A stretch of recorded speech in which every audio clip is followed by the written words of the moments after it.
ಸಾಧಾರಣ ಅರ್ಧವಾಸಿ ಅದು ಯಶಸ್ವಾದಂತೆ. ನಾವು ಪತ್ರಿಕಾ ಪ್ರಕಟಣೆ ಒಂದು ಬಂತಂದರೆ well done already because of is done. ಒಂದು ಚಿತ್ರದಲ್ಲಿ ಇವಾಗ ಆಗಸ್ಟ್ 10ರಂದು ವಾರ್ಷಿಕ ಹಬ್ಬದ ಆಚರಣೆ ನಡೆಯಲಿದೆ. ಇದು ಒಂದು ಪುಣ್ಯಕ್ಷೇತ್ರದ ನಿಮಗೆ ಗೊತ್ತಿದೆ, ಇದೊಂದು ಕಾರ್ಮಿಕ ಸ್ಥಳ. ಇದೊಂದು ಇಲ್ಲಿ ಸಂತ ಲಾರೆನ್ಸರ ಅಸ್ಥಿ ಇದೆ, ಅದೇ ರೀತಿ ಅಂದರೆ ಲೆರಿಕ್, ಅದೇ ರೀತಿ ಇಲ್ಲಿ ಯೇಸು ಸ್ವಾಮಿ ಶಿಲುಬೆಯಲ್ಲಿ ಅವರು ಮರಣ ಹೊಂದರ ಆ ಶಿಲುಬೆಯ ಒಂದು ತುಣುಕು ಕೂಡ ಇಲ್ಲಿ ಇದೆ. ಅದು ಒರಿಜಿನಲ್ ಶಿಲುಬೆಯ ತುಣುಕು ಕೂಡ ಇಲ್ಲಿ ಇದೆ, ಒಂದು ಅಸ್ಥಿ ಇದೆ. ಅದರಿಂದ ಇದು ಬಹಳ ಪುರಾತನವಾದ 400 ವರ್ಷ ಹಳೆಯದಾದ ಮಿಲಾಗ್ರಸ್ ಚರ್ಚಿನ ಅಡಿಯಲ್ಲಿ ಇದು ಬೆಳೆದದ್ದು. ಇಲ್ಲಿ ಇವಾಗ ಸುಮಾರು 100 ವರ್ಷಗಳ ಮೇಲ್ಪಟ್ಟು ಇಲ್ಲಿ ನಾವು ಇಲ್ಲಿ ಭಕ್ತಿಯನ್ನು ಮಾಡ್ತಾ ಇದ್ದೇವೆ. ಕಳೆದ 2024 ನವೆಂಬರ್ನಲ್ಲಿ ಇಲ್ಲಿ ಹೊಸ ಚರ್ಚ್ ಆರಂಭ ಆದಾಗ ಇಲ್ಲಿ ನಮ್ಮ ಇಲ್ಲಿ ಈ ಚರ್ಚ್ ಪುಣ್ಯಕ್ಷೇತ್ರವನ್ನಾಗಿ ನಮ್ಮ ಮಂಗಳೂರು ಧರ್ಮಕ್ಷೇತ್ರ ಧರ್ಮಾಧ್ಯಕ್ಷರು ಇದನ್ನು ಒಂದು ಪವಿತ್ರ ಪುಣ್ಯಕ್ಷೇತ್ರವನ್ನಾಗಿ ಘೋಷಿಸಿದ್ದಾರೆ. ಯಾಕೆಂದರೆ ತುಂಬ ಕಾರ್ಮಿಕ ವಿಷಯಗಳು ನಡೆಯುತ್ತವೆ. ಇಲ್ಲಿ ಸಹಸ್ರಾರು ಮಂದಿ ಭಕ್ತಾದಿಗಳು ಬರ್ತಾರೆ, ಅವರ ಕಣ್ಣೀರನ್ನು ಅವರಿಗೆ ಇಲ್ಲಿ ಅರ್ಪಿಸ್ತಾರೆ. ಸಂತ ಲಾರೆನ್ಸರ ಮೂಲಕ ಈ ಭಕ್ತಿಯನ್ನು ಮಾಡಿದಾಗ ಅವರಿಗೆ ಖಂಡಿತವಾಗಿ ಅವರು ಪ್ರಾರ್ಥಿಸುತ್ತು ಸಿಕ್ಕಿದೆ ಎಂಬ ಸಂತೋಷದಿಂದ ಅವರು ಇಲ್ಲಿರುತ್ತಾರೆ. ಈ ಹಬ್ಬದ ಧ್ಯೇಯ ವಾಕ್ಯ ಈ ವರ್ಷ, ನಾನು ನಿಮ್ಮನ್ನು ಪ್ರೀತಿಸಿದಂತೆ ನೀವು ಒಬ್ಬರನ್ನೊಬ್ಬರು ಪ್ರೀತಿಸಿರಿ. ಹಬ್ಬಕ್ಕೆ ಒಂದು ಪ್ರತ್ಯೇಕ ಸಂದೇಶ ಇಟ್ಟಿದ್ದೇವೆ. ಸಂತ ಲಾರೆನ್ಸರಂತೆ ನಾವು ಬಡವರನ್ನು ಪ್ರೀತಿಸೋಣ ಮತ್ತು ಅವರಿಗೆ ಸೇವೆ ಸಲ್ಲಿಸೋಣ. ಇಲ್ಲಿ ಈ ಒಂದೇ ಸಂತ ಲಾರೆನ್ಸ್ ಚರ್ಚ್ ಮತ್ತು ಪುಣ್ಯಕ್ಷೇತ್ರ ವಾರ್ಷಿಕ ಹಬ್ಬದ ಸಿದ್ಧತೆಯ ಭಾಗವಾಗಿ ಪರಿಸರ ಆಯೋಗ, ಕಾರ್ಮಿಕ ಆಯೋಗ ಮತ್ತು ಸಾಮಾಜಿಕ ಅಭಿವೃದ್ಧಿ ಆಯೋಗಗಳ ಸಂಯುಕ್ತ ಆಶ್ರಯದಲ್ಲಿ ಜುಲೈ 25 ಅಂದರೆ ನಾಳೆ ಇಲ್ಲಿ ಸ್ವಚ್ಛತಾ ಅಭಿಯಾನ ನಡೆಯಲಿದೆ. ಸಾಧಾರಣ ನಮ್ಮ ಕಾರ್ಮಿಕ ಸ್ಕೂಲ್ನಿಂದ ಮೇರಿಯಲ್ ಕಾರ್ಮಿಕ ಸ್ಕೂಲ್ನಿಂದ ಇಲ್ಲಿಯ ತನಕ ನಾವು ಕ್ರೈಸ್ತರು ಎಲ್ಲರೂ ಸೇರಿ, ಸಂಘಟನೆಗಳು ಸೇರ್ತವೆ, ನಾವು ಸೇರಿ ನಾಳೆ ಇದನ್ನು ಇದನ್ನು ಮಾಡ್ತೀವಿ, ಸ್ವಚ್ಛತೆಯನ್ನು ಮಾಡ್ತೇವೆ. ಮಂಗಳೂರಿನ ಜಿಲ್ಲಾ ನಗರಾಭಿವೃದ್ಧಿ ಕೋಶದ ಯೋಜನಾ ನಿರ್ದೇಶಕರಾದ doctor G Santosh Kumar KS ಅವರು ಉದ್ಘಾಟಿಸಲಿದ್ದಾರೆ. ಹಬ್ಬದ ಸಿದ್ಧತೆಯ ಅಂಗವಾಗಿ ಹೊರೆಕಾಣಿಕೆ ಮೆರವಣಿಗೆಯು ನಾಡಿದ್ದು ಆದಿತ್ಯವಾರ ಜುಲೈ 26ರಂದು ಸಂಜೆ 4:30 ಗಂಟೆಗೆ ಮೌಂಟ್ ಕಾರ್ಮೆಲ್ ಶಾಲಾ ಮೈದಾನದಿಂದ ಪ್ರಾರಂಭವಾಗಲಿದೆ.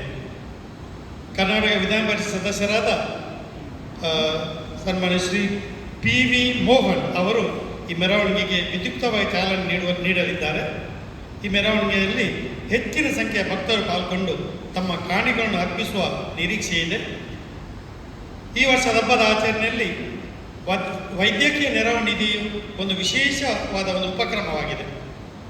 ನಾವು ಏನು ಜನರು ದಾನವಾಗಿ ಕೊಡ್ತಾರೆ ಅದರಲ್ಲಿ ಒಂದಷ್ಟು ಪಾಲನ್ನು ಅದಕ್ಕಾಗಿ ಕೊಟ್ಟ ಹಣವನ್ನು ಕೂಡ ನಾವು ವೈದ್ಯಕೀಯ ನಿಧಿ ಅದನ್ನು ಗಟ್ಟಿಪಡಿಸ್ತಾ ಇದ್ದೇವೆ. ಯಾಕೆಂದರೆ ಎಷ್ಟೋ ಮುಖ್ಯವಾಗಿ ಕ್ಯಾನ್ಸರ್ ರೋಗಿಗಳು ಇಲ್ಲಿ ಬರ್ತಾ ಇರ್ತಾರೆ. ನಿಮಗೆ ಗೊತ್ತಿದೆ, ಕ್ಯಾನ್ಸರ್ ರೋಗ ಅಂದರೆ ಅವರ ಇಡೀ ಕುಟುಂಬದ ಆರ್ಥಿಕತೆಗೆ ಒಂದು ರೋಗ ತಟ್ಟಿದಂತೆ. ಅವರಿಗೆ ನಾವು ಏನು ಸಹಾಯ ಕೊಟ್ಟರೂ ಖಂಡಿತವಾಗಿ ಅದು ಒಂದು ದೊಡ್ಡ ನಮ್ಮ ಸಹಾಯ ಆಗಲಿದೆ. ವಾರ್ಷಿಕ ಹಬ್ಬದ ಆಧ್ಯಾತ್ಮಿಕ ಸಿದ್ಧತೆಯ ಭಾಗವಾಗಿ ಆಗಸ್ಟ್ 1ರಿಂದ 9ರವರೆಗೆ 9 ದಿನಗಳ ನವೀನ ಅಂದರೆ ನವದಿನ ಪ್ರಾರ್ಥನೆ. ಪ್ರತಿದಿನ ಒಂದೊಂದು ವಿಷಯಕ್ಕಾಗಿ ಪ್ರಾರ್ಥಿಸುತ್ತಾ ನಾವು ನವದಿನ ಪ್ರಾರ್ಥನೆ ಮಾಡ್ತೇವೆ. ಬೆಳಿಗ್ಗೆ 10:30 ಗಂಟೆಗೆ 1 ಗಂಟೆ ಆರಾಧನೆ ಇದೆ, ಹಾಗೂ ರೋಗಿಗಳಿಗೆ ವಿಶೇಷ ಪ್ರಾರ್ಥನೆ ಇದೆ.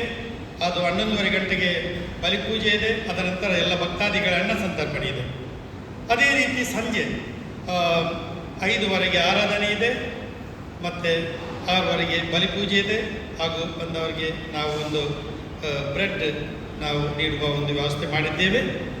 ಹೀಗೆ ಮಧ್ಯಾಹ್ನದ ಊಟವನ್ನು ನೀಡಿ ಬ್ರೆಡ್ಡನ್ನು ನೀಡಿ ನಾವು ಭಕ್ತಾದಿಗಳಿಗೆ ಏನಾದರೂ ಒಂದು ಅವರ ಹಸಿವಿಗೆ ನಾವು ಹಸಿವಿಗೆ ತರಿಸಲು ಏನಾದರೂ ಕೊಡ್ತಾ ಇದ್ದೇವೆ. ಆಗಸ್ಟ್ 1 ಶನಿವಾರದಂದು ಬೆಳಿಗ್ಗೆ 10 ಗಂಟೆಗೆ ಮಂಗಳೂರು ಸಿಟಿ ವಲಯದ ಪ್ರಧಾನ ಗುರು ಅತಿ ವಂದನೀಯ ಫಾದರ್ ರಿಚರ್ಡ್ ಅಲೋಷಿಯಸ್ ಕುವೆಲ್ ಅವರು ಇಲ್ಲಿ ಬಂದು ನಮ್ಮ ಇಡೀ ಹಬ್ಬದ ಚಾಲನೆ ನೀಡಲಿದ್ದಾರೆ. ಅವರು ನಮ್ಮ ಫ್ಲ್ಯಾಗ್ ಹೋಸ್ಟಿಂಗ್ ಮಾಡಿ ಚಾಲನೆ ನೀಡಲಿದ್ದಾರೆ. ಅದು ಬೆಳಿಗ್ಗೆ 10 ಗಂಟೆಗೆ ಶನಿವಾರ ಆಗಸ್ಟ್ 1ರಂದು. ಆಗಸ್ಟ್ 8 ಶನಿವಾರದಂದು ಒಂದು ವಿಶೇಷ ಪ್ರಾರ್ಥನಾ ವಿಧಿ ಇದೆ. ಬಾಂಬೆ ಡಿವೈನ್ ಮರ್ಸಿ ಪ್ರೇಯರ್ ಗ್ರೂಪಿಂದ ಬ್ರದರ್ ಪ್ರಕಾಶ್ ಅವರು ಬರ್ತಾರೆ. ಅವರು ಇಲ್ಲಿ ಮಧ್ಯಾಹ್ನ 3 ಗಂಟೆಯಿಂದ ರಾತ್ರಿ 10 ಗಂಟೆ ತನಕವೂ ಮಕ್ಕಳಿಗಾಗಿ ಮತ್ತು ಕುಟುಂಬಗಳಿಗೆ ವಿಶೇಷ ಪ್ರಾರ್ಥನೆ ಮಾಡ್ತಾರೆ. ಮಕ್ಕಳ ಹೊರಗಡೆಯಲ್ಲೂ ಕೂಡ ಪ್ರಾರ್ಥನೆ ಮಾಡ್ತಾ ಇದ್ದಾರೆ. ಮತ್ತು ಈ ವರ್ಷ ನಾವು ನಮ್ಮ ಧರ್ಮ ಕ್ಷೇತ್ರದಲ್ಲಿ ಮಕ್ಕಳ ಒಂದು ವರ್ಷವನ್ನಾಗಿ ಆಚರಿಸ್ತಾ ಇದ್ದೇವೆ. ಆದ್ದರಿಂದ ಪ್ರತಿದಿನ ಬಲಿಪೂಜೆಯ ಸಮಯ ವಿಶೇಷ ಪ್ರಾರ್ಥನೆ ಮಕ್ಕಳಿಗೆ ಕೂಡ ಇದೆ. ಆಗಸ್ಟ್ 9 ಭಾನುವಾರ ಮಧ್ಯಾಹ್ನ 12 ಗಂಟೆಗೆ ಮಲಯಾಳಂ ಭಾಷೆಯಲ್ಲಿ ಒಂದು ಬಲಿಪೂಜೆಯನ್ನು ಕೂಡ ಇಟ್ಟಿದ್ದೇವೆ. ಗೌರವಾನ್ವಿತ ನಿವೃತ್ತ ಆರ್ಚ್ ಬಿಷಪ್ ಡಾಕ್ಟರ್ ಬರ್ನಾರ್ಡ್ ಮಾರಸ್ ಅವರು ಆಗಸ್ಟ್ 8 ಸಂಜೆ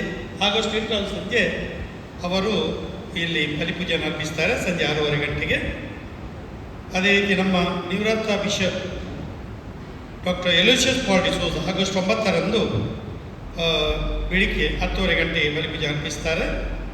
ಅದೇ ರೀತಿ ಸಂಜೆ 5:30 ಗಂಟೆ ಬರೇಲಿಯ ಬಿಷಪರಾದ ಗೌರವಾನ್ವಿತ ಡಾಕ್ಟರ್ ಇಗ್ನೇಷಿಯಸ್ ಪಾಲ್ ಡಿಸೋಜ ಅವರು ಕೂಡ ಬಲಿಪೂಜೆ ಅರ್ಪಿಸಲಿದ್ದಾರೆ. ಹಾಗೂ ಆಗಸ್ಟ್ 10ರಂದು ಹಬ್ಬದ ಪ್ರಧಾನ ದಿನ ಆ ದಿವಸ ಬೆಳಿಗ್ಗೆ 10:30 ಗಂಟೆಗೆ ಮಂಗಳೂರಿನ ಧರ್ಮಾಧ್ಯಕ್ಷರಾದ ಗೌರವ ಬಿಷಪ್ ಡಾಕ್ಟರ್ ಪೀಟರ್ ಪಾಸಲ್ಡಾಣ ಅವರು ಬಲಿಪೂಜೆ ಅರ್ಪಿಸ್ತಾರೆ. ಹಾಗೂ ಬೆಳಿಗ್ಗೆ 10 ಗಂಟೆಯಿಂದಲೇ ನಾವು ಎಲ್ಲ ಯಾರು ನಮ್ಮ ದಾನಿದವರು ಗೌರವಿಸ್ತೇವೆ. ಹಾಗೂ ಸಂಜೆ 5:30 ಗಂಟೆಗೆ ಮೈಸೂರಿನ ಬಿಷಪರಾದ ಅತಿ ವಂದನೀಯ ಡಾಕ್ಟರ್ ಫ್ರಾನ್ಸಿಸ್ ರಾವ್ ಅವರು ಬಲಿಪೂಜೆಯನ್ನು ಅರ್ಪಿಸಲಿದ್ದಾರೆ. ಈ ಪವಿತ್ರ ದಿನಗಳಲ್ಲಿ ಸಂತ ಲಾರೆನ್ಸ್ ಮಧ್ಯಸ್ಥಿಕೆಯ ಮೂಲಕ ಆಧ್ಯಾತ್ಮಿಕ ನವೀಕರಣವನ್ನು ಪಡೆಯಲು ಈ ಭಾಗದಾದ್ಯಂತ ಭಕ್ತರು ಪುಣ್ಯಕ್ಷೇತ್ರದಲ್ಲಿ ಸೇರುತ್ತಾರೆ. ಸಂಸ್ಕಾರಕ್ಕೆ ಮತ್ತು ಆಧ್ಯಾತ್ಮಿಕ ಸಮಾಲೋಚನೆಗಾಗಿ ಅಂದರೆ ಕೌನ್ಸಿಲಿಂಗ್, ಸ್ಪಿರಿಚುವಲ್ ಕೌನ್ಸಿಲಿಂಗ್, ಇದಕ್ಕೆ ಧರ್ಮಗುರುಗಳು ಲಭ್ಯವಿರುತ್ತಾರೆ. ಇದು ಭಕ್ತರಿಗೆ ದೇವರೊಂದಿಗಿನ ತಮ್ಮ ಸಂಬಂಧವನ್ನು ಬಲಪಡಿಸಲು ಅವಕಾಶ ಒದಗಿಸುತ್ತದೆ. ಫಾದರ್ ಮುಲ್ಲಾ ಆಸ್ಪತ್ರೆಯ ವೈದ್ಯಕೀಯ ತಂಡ ಕೂಡ ಇಲ್ಲಿ ಇರ್ತದೆ. ಪ್ರತಿ ದಿವಸ ಇಲ್ಲಿದ್ದು ಇಲ್ಲಿ ಬರುವ ರೋಗಿಗಳನ್ನು ಹಾಗೂ ತುರ್ತು ರೋಗಿಗಳನ್ನು ಅವರು ಪರೀಕ್ಷಿಸಿ ಅವರಿಗೆ ತುರ್ತು ಆರೋಗ್ಯದ ವ್ಯವಸ್ಥೆ ಮಾಡ್ತೇವೆ. ಆಂಬುಲೆನ್ಸ್ ಸೇವೆಗಳು ಇವೆ. ಕಥೋಲಿಕ ಸಭಾ ಬಾಂಧವ್ಯ ಘಟಕದ ಕೊಂಕಣಿ ಮಾಸಿಕ ಬುಲೆಟಿನ್ ಸ್ಟಾಲ್ ಕೂಡ ಅಂಶು ಸಂದೇಶ ಇರುತ್ತದೆ. ಸೇಂಟ್ ವಿನ್ಸೆಂಟ್ ಡಿ ಪಾಲ್ ಸೊಸೈಟಿಯ SVP ಸೇವೆ ಅವರು ಕೂಡ ಮನೆ ಕಟ್ಟುವ ಯೋಜನೆ ಹಾಕಿ ಇಲ್ಲಿ ಇರ್ತಾರೆ. ಅದೇ ಅವರು ಸಹ ಇಲ್ಲಿ ಅವರು ಇರ್ತಾರೆ. ದೇವಿ ಕಮಲ ತೀರ್ಥಯಾತ್ರೆ ಸಂಸ್ಥೆಯಿಂದ ತೀರ್ಥಯಾತ್ರೆ ಮಾರ್ಗದರ್ಶನ ನಡೀತದೆ. ಧಾರ್ಮಿಕ ಲೇಖನಗಳು ಮಹಿಳಾ ಸಂಘ ICYM ನಿರ್ವಹಿಸುವ ರಿಫ್ರೆಶ್ಮೆಂಟ್ ಸ್ಟಾಲ್ಗಳು ಕೂಡ ಇಲ್ಲಿ ಮಳಿಗೆಗಳಾಗಿ ಇರುವವು.